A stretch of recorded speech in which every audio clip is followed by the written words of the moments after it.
Здравейте! Днес ще ви предложа класическа стратегия за търговия в леко модифициран вариант или познатата на повечето от вас като 3 екрана по Елдър. Самата стратегия в своята концепция е трендова стратегия или иначе казано тя постига доста добри резултати, когато успеем да хванем ето такива трендови движения като ето това или като ето това. Стратегията е използвана в доста различни варианти от доста хора, поради което е претърпяла и много модификации. Днес аз ще се опитам да ви покажа класическите характеристики на стратегията, плюс нека така да го наречем лека модификация от наша страна, с която вие да успеете да филтрирате вашите сигнали. Нека да започнем с стратегията. Тя използва два индикатора. На първия ни екран използваме индикатора MACD с параметри 12, 26 и 9. Съответно, вие може да ги коригирате тези параметри с цел просто да приспособите този индикатор към вашия стил на търговия или с цел да си филтрирате сигналите. На втория таймфрейм използваме индикатор Stochastic с параметри 533, като една част от търговците използват този индикатор с параметри 833 или съответно 1433. В нашия случай ние ще го разгледаме с параметри 533. И в третия екран няма да използваме индикатори, а там евентуално ще търсим така наречените по-прецизни входове с цел да си подобрим съотношението риск-печалба. Нека да започваме и директно с стратегията. Първия екран, който ние ще използваме, това е седмична графика. По този таймфрейм или по този времеви период, идеята тук е ние да определиме каква е тенденцията на движението, като главната цел си остава тази тенденция евентуално да се превърне в трендово движение, което ние да хванеме. Затова основният ни екран, нека го кръстим основен екран. На D1 ние ще търсим вече сигнали за покупки или за продажби, според тенденцията, която сме определили. И нека него да го наречем примерно екран за сигнали, и на H1, който желая, може да слезе на H1, там примерно ще го наречем екран за прецизност, с цел да търсиме по-прецизни входове и доста по-добро съотношение риск-печалба, за което ще си поговорим малко по-късно в този клип. Така, започваме с основния екран. По подразбиране, класическото разбиране на тази стратегия е, че ние не се съобразяваме с движението, а гледаме само и единствено индикаторите. Това, което днес аз ще ви предложа, е леко модифициран вариант, с който ние ще се съобразяваме и с движението и това какво ни говори пазара, като същевременно с това нашите сигнали ще ги съчетаваме с технически анализ, фундамент и евентуално price action, за да може да имаме така наречените добри сигнали за вход. Класическия сигнал, класическото определяне на тенденцията по тази стратегия е когато наблюдаваме индикатора MACD и когато има промяна в неговите стълбчета, съответно когато стълбчето става по-голямо, това означава, че през седмицата, която е приключила, през следващата седмица ние трябва да търсим само покупки, и обратно, когато стълбчета стават по-малки, това означава, че през следващата седмица ние трябва да търсим само продажби. За да може да филтрираме това нещо, понеже ако се разгледате в самия индикатор, ще видите, че има едни такива периоди, неясни периоди, през които като цяло нашите стълбчета играят. Ето тук може да го видите това нещо. Вижте как стават по-големи, по-малки, по-големи, по-малки. Също време ние сме в някаква неутрална зона на движение. Може да погледнете на графиката. За да може да го филтрираме това нещо, това, което аз ви препоръчвам, е вие да си определяте тенденцията спрямо стълбчета и пълзящата средна, която имаме в индикатора. Или иначе казано, много просто, когато стълбчето е над пълзящата средна, тогава имаме възходяща тенденция, и обратно, когато стълбчето падне под пълзящата средна, под пълзящата линия, тогава имаме нисходящо движение на пазара. Нека да си ги отбележиме, за да може да разгледате вече и примерите. Значи от тук, ето тук някъде, така, от тук, от 2 февруари до ето тук, къде стълбчето минава, значи ето в този времеви период ние имаме така наречената нисходяща тенденция и съответно обратно от това мисля, че се пада 1 или 2 юни до ето тук някъде, до ето този период имаме възходяща тенденция или тук търсиме само покупки. Нека да си отсветиме този времеви период, където ще търсим само продажби, за да може евентуално, когато минем на по-ниска графика, съответно вие да се ориентирате как стават нещата. Сега, това, което искам да ви кажа е, че примерно при първоначално съотношение, ако ето тук на нас ни е входа, хайде ще сложим една хоризонтална линия. Ако ето тук на нас ни е входа за продажби, това означава, че нашия стоп, както сами виждате, той е доста високо. Значи той би трябвало да е ето тук някъде, нашия стоп, или това са в рамките на едни около 660-670 пипса. Идеята на по-ниските таймфрейми е ние да си търсиме по-прецизен ход, с което да подобриме това съотношение и да намалиме този дълбок стоп като цяло. За тази цел преминаваме на D1, съответно отиваме на периода, в който ние търсиме само продажби и кога имаме сигнали? Ами много просто, когато нашия индикатор е бил в свръхкупена зона, пресече се и тръгне надолу. Или иначе казвам, нашия първи сигнал за продажба идва на ето тази свеж. Ето тук. Имаме първи сигнал за продажба на D1, защото според индикатора може да видите долу, ето тук в индикатора. Имаме пресичане на индикатора стохастик и линиите, двете линии сочат надолу и тръгват надолу. Или ако трябва да погледнем, сами вече виждате, че примерно ако трябва да използваме стоп ето тук някъде, нека така да го сложим още една линия. Примерно винаги съм ви казвал малко над максимумите. Ако трябва да ползваме стоп ето тук някъде, сами виждате, че от нашия вход до нашия стоп от 660 пипса, нашия стоп вече става около 350 пипса, или иначе казано, намаляме го почти 2 пъти. Съответно вече при всяко едно пресичане ние може да си имаме отново продажби, ето тук също имаме продажба, ето тук също може да бъде потърсена продажба и така нататък и така нататък. За хората, които търгуват агресивно, мога да препоръчам евентуално при всяко пресичане на стохастик с започване надолу. Може примерно вие да си търсите някакви добавки, съчетано вече в самия price action. Тук защо примерно може да търсите добавка? Ами защото около ниво 50 имаме пресичане на стохастика и имаме и поглъщаща меча свеж. Тази формация, която е една от добрите формации, или може да фаните ето това движение, което е надолу. На едночасова графика се преминава просто с цел, нека само да отбележим къде не е бил сигнал. Ето тук. На едночасова графика се влиза с цел още по-прецизен сигнал да хванем, с което още да намалим нашия стоп. Или ако трябва да се върнем към нашия сигнал, значи вижте къде ни е бил седмичния сигнал, от който почваме да следиме. По дневна графика, мисля, че беше, нека да го направим така, ето го къде е сигнала, на някъде на 17 февруари, ако не се лъжа.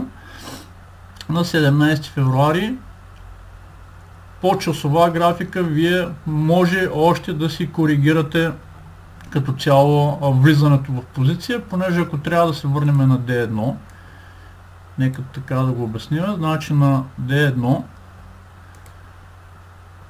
Нека да отбележим къде ни е бил входа. Ето тук на нас не е бил входа. На цена от 1,30 на 17 февруари на H1. Защо графиката ни върна отново януари, не е много ясно. Значи на H1 сами виждате къде започва деня и съответно вие може да си коригирате вашите входове, като примерно вашия вход съответно може да дойде ето тук някъде. Примерно първоначално може да е ето тук на 1,30. Съответно тук имаме нисходящо движение, тук имаме някаква рейндж зона. Да, като цяло може би на 1,30 при последен съществен максимум, който да речем се използва. Сами виждате, че от ход 1,30 до тук вече нашия стоп е в рамките на около 40-50 пипса. Или забелязвате как с прецизния вход стоп от 600 пипса, съответно ние го намаляме на 50 пипса. Нашия стоп идва ето тук някъде, на ето това ниво.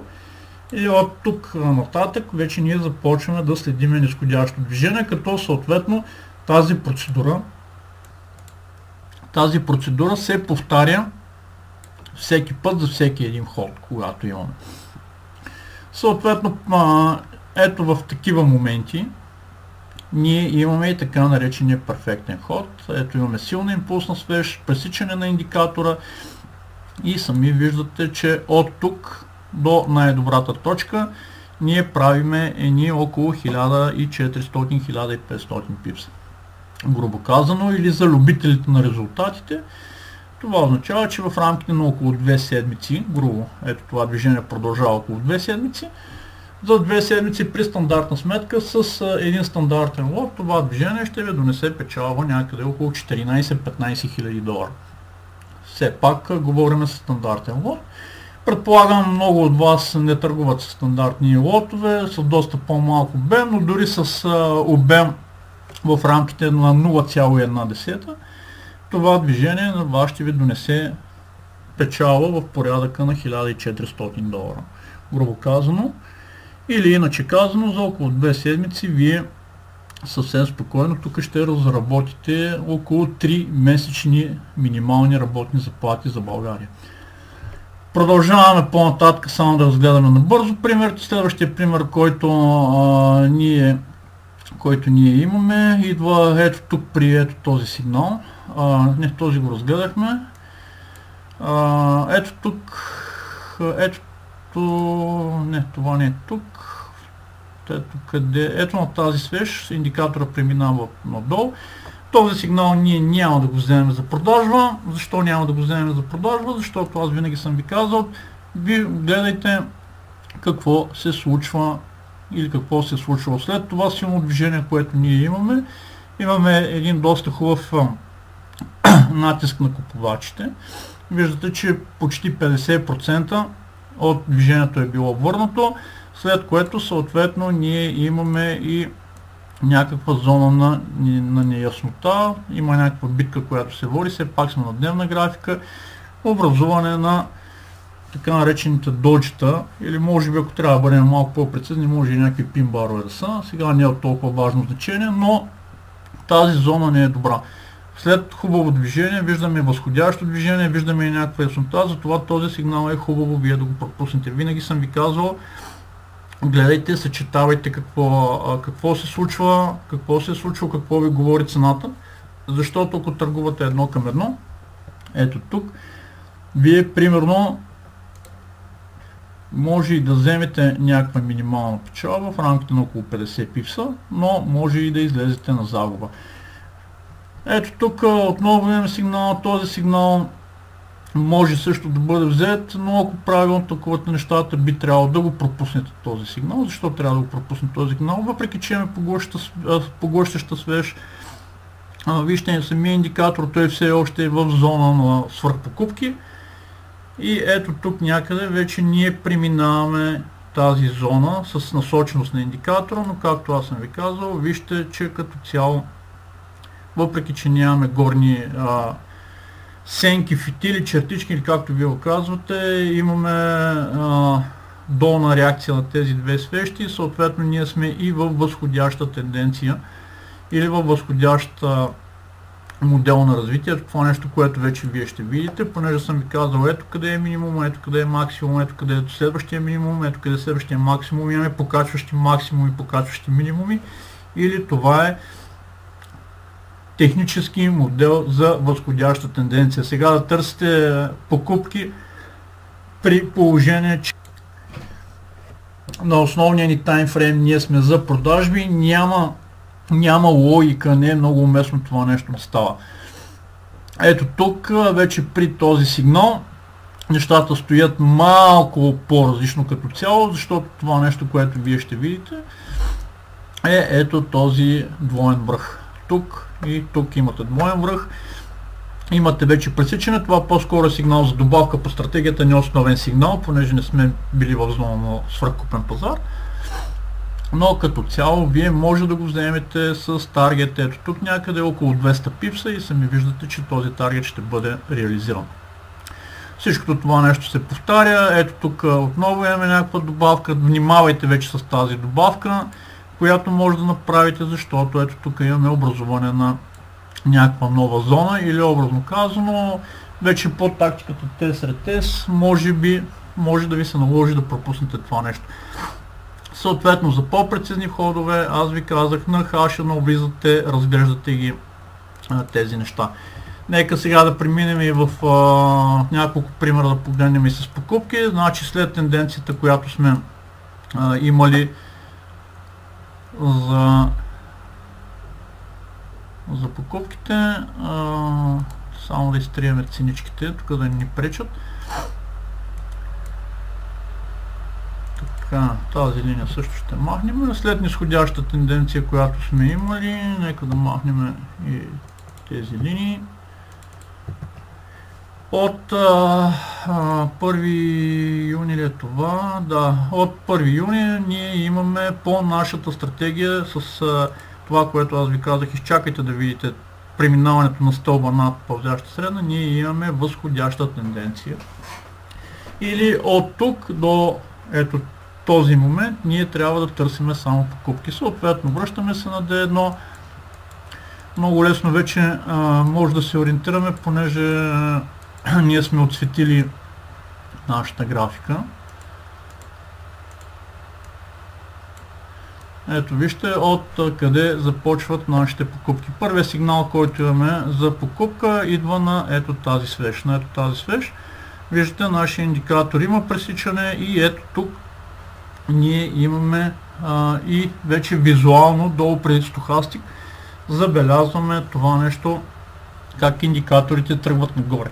Тук обаче какво трябва да внимавате? Първо, че имаме меча свеж. Отново аз съм ви казал, обърнете внимание за какво става въпрос. След като имаме меча свеж, това нещо, на което трябва също да обърнете внимание, погледнете, имаме падащи максимуми. Значи, ние това тук още няма да знаем, че е максимум, но това е потенциален падащ максимум, затова ви казах, изчакайте хубаво да видите какво се случва. Не бързайте да си поставяте поръчките. И съответно на следващия ден вече вие ще видите, че това тук е нарушен възходящ модел и трябва да бъдете внимателни. Защото ако вземете покупки, избързате и вземете покупки ето тук, първо нямате визуално хубава видимост, имате някакво пресичане долу на индикатора, но вижте, той като цяло не е много ясно на къде сочат стрелките. На къде сочи посоката, извинявам се, на къде сочи посоката. Ако изчакате, бъдете така търпеливи да изчакате, ето вие ще избегнете ето това нещо. Тук при тази свеж горе-долу се повтаря същото нещо, което е пак нисходящо движение, съответно вече вие ще видите този минимум. Ако си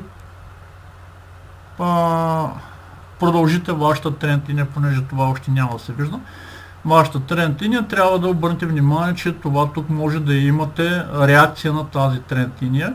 Тук вече ще виждате и образуване, може би съответно образуване на някаква подкрепа. Ето тук трябва да бъдете внимателни, въпреки че отново, ако погледнете долу какво ви казва индикатора, ние сме в зона на свръхпродаден пазар И ако изчакаме, ето тук някъде, вече визуално да видим как стоят нещата, сами виждате, че като цяло, ако имаме един стоп на около 370 пипса, чисто технически този наш стоп той ще удържи. Пак съм ви казал, не слагайте стопа тук, слагайте го на, примерно, на предходния минимум или на предходния максимум или на съществени нива, на съществени максимуми и минимуми. Ако го вземете това нещо тук, би трябвало да излезете още на следващия ден, понеже със ето този силен импулс на вас движението ясно ви показва на къде вървят нещата или образно казано, вие ще направите около 120 пипса загуба, ако избързате. Изчаквайте тези неща, перфектният сигнал, който горе-долу ви се получава е ето на тази свещ. Вече това, което ще се види при тази свещ е ето тази тренд линия. Понеже ние ще си я коригираме вече всичкото това нещо, ще го виждаме.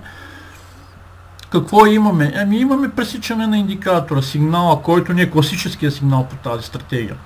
Модифицираните сигнали, което аз ви предлагам, е да погледнете какво се случва на пазара. Имаме стабилно вече движение, два последователни дни, както виждате. Имаме стабилно възходящо движение. Съответно вече имаме и потвърдена някаква подкрепа, която е ето тук някъде. Сега тази зона някъде, нека да не бъдем толкова прецизни. И другото нещо, което трябва да обърнете внимание, ето тук имате дивергенция при самия индикатор, покачващи минимуми, извинявам се, което е достатъчна индикация да се влезе съответно в покупки. Сега, ако решите да спазите модела, сами виждате, че дори на тази свещ ние в момента сме в нисходящ модел. Значи имаме падащи максимуми, съответно имаме и падащи минимуми. За да може да бъде потвърден този модел, ние трябва да бием ето този максимум, който. Цената трябва да мине този максимум, за да може да имаме и възходящ технически модел на движението. Това нещо става съответно вече при ето тази свещ. Ако тук почнете да се притеснявате, понеже виждате, че отново минаваме в свръхкупен пазар, може да изчакате цената да направи един тест, ретест по стратегията тест, ретест на това ниво. И ето тук, вече при самото пресичане, за всички начинаещи търговци имате съвпадение на абсолютно всички видове сигнали. Тук можем ясно вече това е нещо, което вие ще видите, че имате и възходящ тренд линия. Имаме класически сигнал, имаме си възходящо движение на индикатора, имаме пресичане, имаме възходящ модел, въобще всичко горе-долу, за което може да се сетите, идва прието тази свещ и от тук нататък сами виждате, че като цяло се генерират едни доста добри печалби в рамките на около 400-500 пипса, че защо не и повече. Горе-долу, ако успеете да хванете ето тук, около 440 пипса, то по-скоро меча свеж, ето тук би трябвало да ви е стопа, да речеме.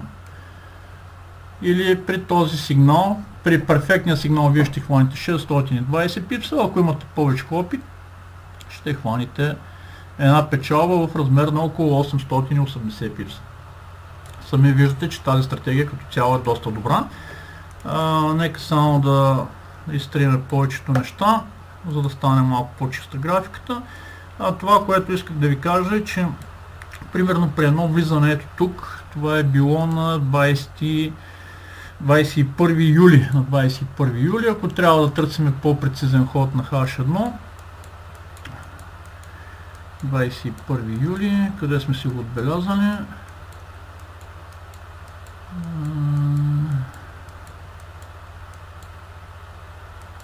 Юли. Някаква линия тук. Нека да махнем. Съжалявам, че малко се налага да чакате. Да, значи ето къде не е било на 21 юли. това означава, че първоначално по дневна графика вашия ход е бил ето тук. Вашия buy stop е бил ето тук, понеже като цяло тази стратегия работи с чакащи поръчки. Или евентуално нашия стоп, примерно ако приемем, че е бил ето тук някъде, където цената е отреагирала на ето тези минимуми и ето този импулс. Сами виждате, че при дневна графика стопа ни е доста дълбоко, около 100 пипса. На седмична графика няма да го гледаме, там вече ще видите, че той е още по-дълбок. Но това нещо, което примерно вие може да направите, е да търсите по-прецизен сигнал, съчетан примерно да речем с price action, или може някакъв друг индикатор, евентуално по ваше усмотрение да си ползвате. Значи виждаме това нещо, което е, къде затваря съответно пазара. Тръгваме да следиме движението, изчакваме да се получи някакъв нов максимум. След ето тази свещ тук, бичата, съответно вие може да коригирате вашия ход да дойде тук. Продължавате да следите движението, сами виждате как като цяло движението то прави някакви нови минимуми. Съответно с този нов минимум пък вие си коригирате вашето стоп ниво. Много силен импулс. Тук нищо не се прави. Отново много силен импулс, отново много силен импулс. Ето тук за малко движението не ни отваря ситуацията. Ето на тази меча свеж, примерно вече съответно, вие може да търсите пробив на хода. Или образно казано, нашия стоп от 100 пипса той ще стане 90. Съответно, може вече стопа да речем да ви ето тук, понеже аз съм ви казал, обръщайте внимание на ето тези свещи с големите фитили на това и на това. Съответно, може да си коригирате вашия стоп, да не е чак ето тук, да не е чак толкова надолу, а евентуално, примерно, стопа да дойде ето тук някъде. Имаме реакция, примерно, на първия по-голям фитил сянка имаме реакция, или това ще рече, че нашия стоп от 100 пипса ние го намаляме на 45 на 50 пипса. Два пъти по-малко, което дава едно доста добро съотношение риск-печалба. Това всичко става на H1, като на това, на което аз искам да обърна внимание, е съответно в момента ние разглеждаме британски паунд, щатски долар. Лично аз ви препоръчвам, не бързайте да поставяте сделки на дневна графика. Евентуално изчакайте да мине нощната сесия, както се казва, наспете се хубаво, за да бъдете отпочинали, и с отварянето вече на европейската сесия, с отварянето на Лондон, горе-долу един час, половин-един час преди отваряне на европейска сесия, съответно половин-един час преди затваряне на американската сесия. Обръщайте внимание какво се случва с движението и търсете правилния момент, защото много често голяма част от хората, те просто директно си поставят някакви чакащи поръчки в 12, 1 часа или 2 часа през нощта, съответно когато им се затваря дневния кендъл, в смисъл дневната свеж, и през нощната сесия е възможно да има някакво движение, което примерно да отвори вашата позиция, след което да тръгне срещу вас и единствено да ви докара примерно някакви нерви или някакво ходене по мъките, понякога, ако стопа ви не е определен правилно и удар на стоп. Чисто технически, ако се определяте стопа по седмична графика, извинявам се, дори по дневна графика, чисто технически стоповите ще удържат, или в голяма част, хайде да не казвам 100%, в голяма част от случаите стопа ви ще удържа, но за това се ползват три екрана, евентуално вече на дневна и на H1, вие да си прецизирате вашите входове, за да може да постигнете едно много добро съотношение риск-печалба. Това като цяло е стратегията. Надявам се да съм бил полезен. Разгледайте, тествайте, евентуално не забравяйте, ако имате някакви въпроси, отдолу под публикацията на този клип в групата ни във Facebook може да зададете вашите въпроси. както съответно и на лични съобщения. Ако сте преценили, че този клип е бил полезен за вас, научили сте нещо ново, евентуално, ако имате желание, подкрепете нашия проект, като цъкнете на палеца, който е нагоре и се абонирате за нашия канал, за да може да получавате в реално време всичко ново, каквото публикуваме в канала ни. Отново, пожелавам на всички успешна търговия и до скоро!